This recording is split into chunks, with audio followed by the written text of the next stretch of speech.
fait, on n'obtient pas le même découpage. Là, si je passe dans l'autre sens, je vais avoir des cubes. Moi, c'est pas forcément ce que je recherche. Alors, si je m'arrêtais là, si j'arrêtais de trancher mon cahier à ce moment-là, j'aurais pas le grain que je veux, quoi.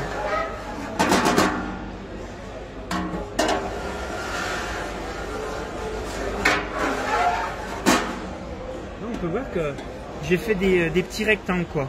C'est pas ça que je veux. Moi, je veux des grains qui soient arrondis à la fin et qui soient plutôt de la taille d'un grain de blé, quoi.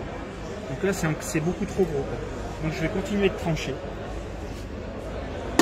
Bonjour à tous et bienvenue en direct des Puces du Canal avec dans le chapiteau qu'on connaît bien avec les merveilleuses, les formidables du marché autrement qui se déroule, je vous rappelle, le 19 et le 20 juin sur Place Lyoté à Lyon. Je suis avec Hubert Dubien, je suis président de l'AOP Fonte de Montbrison et je suis producteur de lait. Alors, qu'est-ce que tu fais exactement là? Là, je suis en train de trancher le cahier. On va essayer de fabriquer une fonte de Montbrison. On a fait chauffer notre lait. Ensuite, on l'a emprésuré. Spécificité pour la fonte de Montbrison, puisque c'est un bleu, on a ajouté du Penicillium roqueforti avec une souche spécifique pour la fonte de Montbrison. Et là, vous voyez, on a obtenu notre gâteau là, et on est en train de le découper pour obtenir jusqu'à un grain qui ressemble à un grain de blé quelque part. Voilà. Alors là, la pâte qu'on a ici, là, ces petits grains, si j'arrêtais de découper et de brasser, en fait, eh ben, on reconstituerait un gros gâteau et c'est pas ce qu'on veut.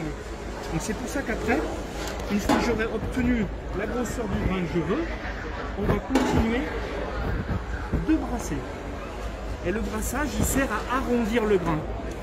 Arrondir le grain, nous, ça nous intéresse parce que ça impose que dans le fromage, après, on ait un égouttage qui soit celui qu'on souhaite, quoi. Parce que là, on est d'accord que, je sais pas, on appelle ce qui est liquide, c'est le petit lait, c'est ça? Ouais, c'est le petit lait, c'est le sérum. Vous savez à quoi il sert, le sérum? Je sais pas, on doit le réutiliser sûrement. Ouais. Qu'est-ce qu'on en fait? Vous savez ce qu'on fait avec le sérum? Le sérum, en ce moment, je sais qu'on se le pique pour essayer d'éviter de mettre. Bon, d'accord, ok, j'ai pas la bonne réponse. Il n'y a pas de sérum. Non, on le remet dans les vaccins. Non. Non. Il sert à plein de choses, en fait. On le retrouve dans tout un tas de produits de consommation courante. Et mesdames, si vous nous écoutez, sachez, je vais encore me faire traiter de sexiste. Sachez qu'on en trouve beaucoup dans les produits cosmétiques. D'accord. Vous regarderez la composition de produits cosmétiques et on trouve du sérum, de lait. Dans les gâteaux. Dans les gâteaux, il y a beaucoup de sérum.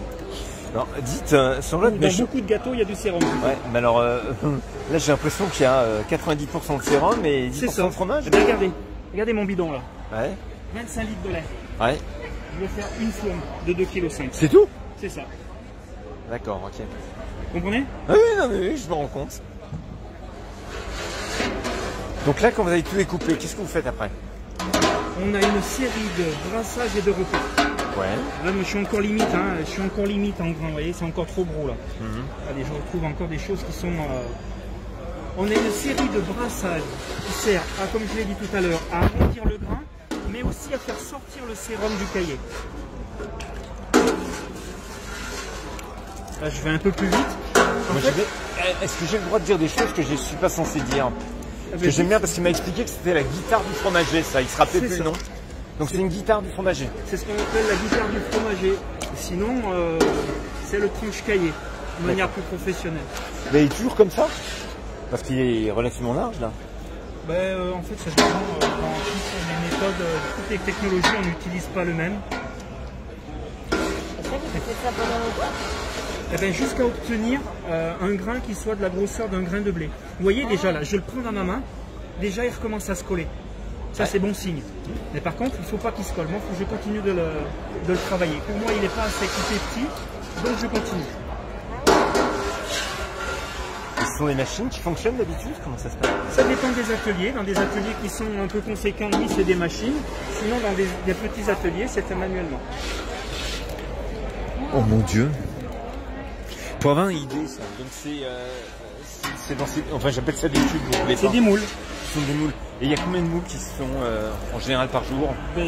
Ça dépend. Un producteur de lait, un producteur fermier par exemple, qui va traire le matin 400 litres de lait par exemple, et ben il va faire 400 litres, il ça va fait faire 8. divisé par Ça fait 4, ça fait 16. S'il faut 25 litres pour en faire un. Ouais. C'est marrant, c'est pas énorme. Hein. Ah non, il y a beaucoup de... C'est pour ça que le sérum, il faut le valoriser. Qu'est-ce qui reste dans le sérum en fait? Quand on dit qu'on veut extraire du caillé, le grain et le sérum, en fait, on cherche à avoir un sérum qui soit le plus clair possible.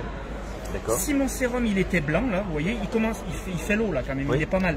Si mon sérum il était tout blanc, ça veut dire que le caillage n'a pas été fait comme il faut. Et que dans le sérum, en fait, on va jeter beaucoup de protéines, beaucoup de matières grasses, et c'est pas ce qu'on recherche. On veut que ça reste dans le fromage. Donc le caillage, mais là pour le coup, même si les conditions de travail sont pas bonnes, on s'est plutôt pas mal débrouillé. Vous voyez, il est quand même assez clair, quoi. Si j'avais mal caillé, il serait très blanc. Voilà. Et là, on voit par transparence, on voit mes doigts dessous et. D'accord. Voilà. On peut rappeler, parce qu'on l'a dit avant que je démarre cet enregistrement, est-ce qu'on peut rappeler, donc il faut être dans des conditions à 20 degrés, c'est ça? Ouais, il faut pas avoir ça, par exemple, alors, je vais vous montrer. Je vais dire, on est dans le chapiteau des puces du canal, et il ne faut pas avoir une ouverture parce qu'il y a du vent. Il faut vraiment être dans des conditions un peu spéciales. Et vous avez vu qu'au départ, quand j'ai commencé de brasser, j'allais doucement. Il faut pas le brusquer le caillé, il faut aller doucement. D'accord. Parce que sinon on ferait une espèce de soupe, quoi. Au lieu d'avoir du grain, on aurait quelque chose un caillé qui aurait pas de rigidité, qui aurait pas de tenue, quoi. Et alors que là, voilà, les grains, voilà, ça c'est un grain qui m'intéresse, ça c'est un grain qui m'intéresse. Ça par exemple c'est trop gros. D'accord. Ça c'est encore trop gros. Regardez là, j'ai arrêté de découper là pendant 10 secondes. Vous avez vu déjà là? Le grain il est tombé au fond. Et là il est en train de retourner se coller. Donc il ne faut pas que je m'arrête.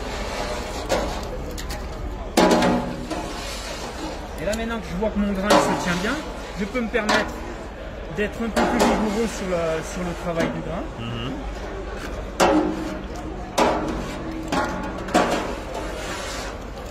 En général, les cuves qui sont utilisées, c'est toujours, je pense que c'est les grandes cuves. Oui, ça dépend de la taille. Ça dépend de la taille de l'atelier. D'accord, toujours.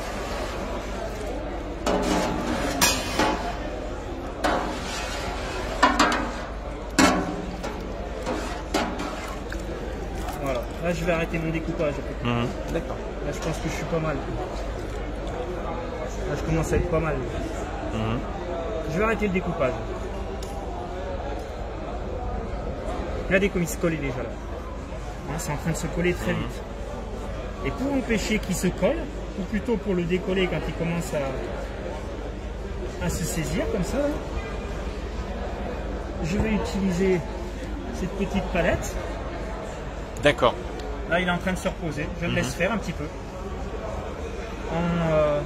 En laiterie, dans nos ateliers de transformation, on durerait un peu plus longtemps. Regardez, si je plonge ma main, et il n'a pas collé encore. D'accord. Mais très vite, là, il va se retourner coller. On est sur la cuve. Comment vous faites pour le sortir et après pour le mettre sur un tamis Voilà, de manière artisanale, je vais le faire à la pelle. Ouais. Après, dans nos ateliers, on ouvre un robinet puis ça vient couler, couler sur le tapis d'égouttage. D'accord, ok.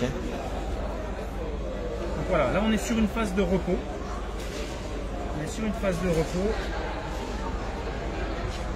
Voilà, là on sent que le grain recommence de se coller. Là le grain recommence de se coller. Je le brasse. Premier effet, arrondir le grain. Deuxième effet, favoriser encore l'égouttage et le tri du sérum.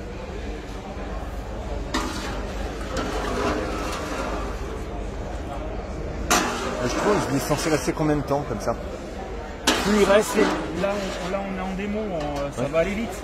Ouais. Mais dans nos laiteries, ça c'est une phase qui peut durer 1 heure. En fait, c'est l'œil du fromager, quoi. C'est l'œil du fromager qui s'adapte au lait.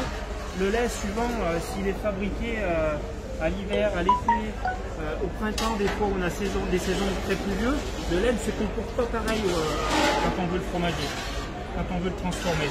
Donc ça, c'est vraiment l'œil et le talent du fromager. Ça. Mais alors, ce qui me surprend un peu, et le goût? Ah ben le goût, il tient à l'alimentation. Il n'y a pas de dégustation au moment où vous êtes comme ça, vous ne le mettez pas en bouche pour voir si c'est ok. Les professionnels le font. D'accord, ok. Ouais, regardez, vous voyez, j'ai brassé. Et du coup, les grains se sont retournés séparés. Et vous voyez, c'est un mouvement qui ne doit pas être violent, quoi. Hein. Vraiment, les grains se percutent les uns aux autres, ils s'arrondissent. Et là, vous voyez bien, il n'y a plus de paquet, quoi.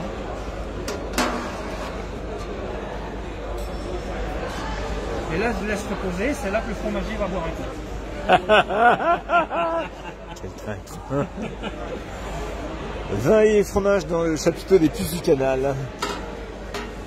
Et ces phases-là, 1, 2, 3 phases, et puis quand le grain est rond comme on veut, on met sur la table d'égouttage.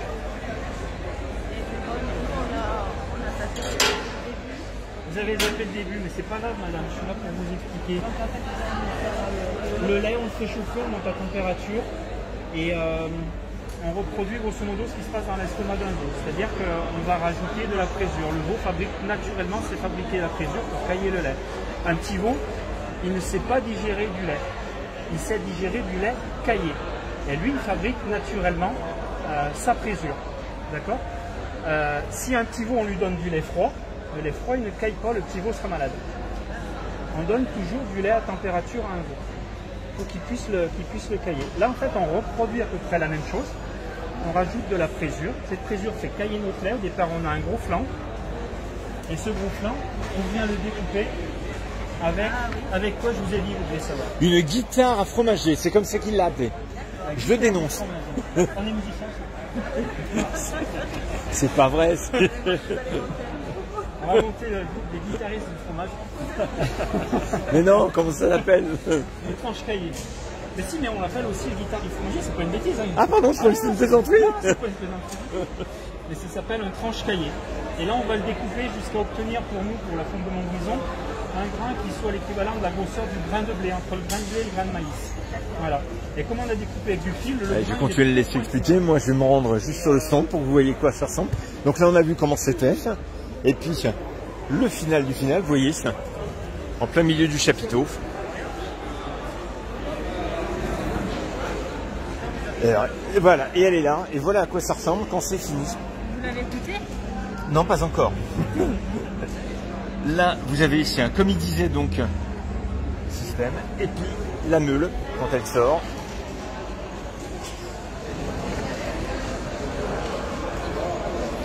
Je vous rappelle que dans le chapiteau, ça dure jusqu'à 16 h. Et si vous voulez venir faire un tour, les Puces du Canal de Villeurbanne, évidemment. Si vous reconnaissez le lieu, c'est là où se sont déroulées les Nuits du Canal avec Michel Bernini et le Théâtre sur la colline. C'est là où on a fait le marché de Noël il y a 2 ans et demi avec le marché autrement. J'en profite pour vous rappeler que sur la colline, c'est vendredi 11 à partir de 19 h. Et si vous le réservez, vous allez sur le site internet de Lulu pour un spectacle qui va être assez rigolo. Et puis pour le marché autrement, rendez-vous le 19 et le 20 juin sur la place Cioté, dans le 6e arrondissement à Lyon. Salut à tous!